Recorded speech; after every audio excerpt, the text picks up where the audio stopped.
ثلاثة حاجات تدل اللي انت عندك مرض الاي دي اتش دي.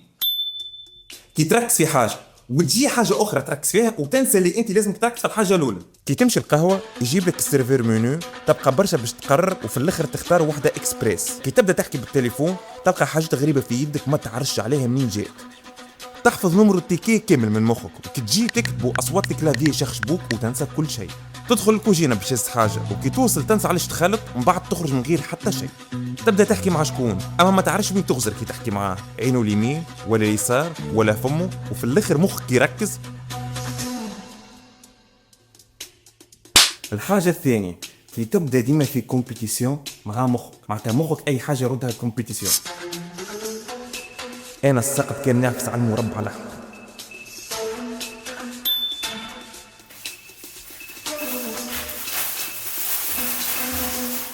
انا السقط كان ما نجيبهاش على اول مرة.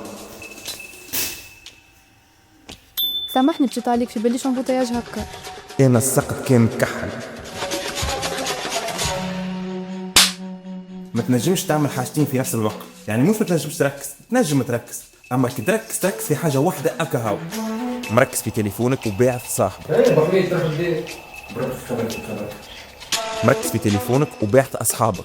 يا ابو حميد يا ابو حميد وين فيك نحي التليفون وكبرت. تلهي كي نحكي معك قلت توبي هذه راه.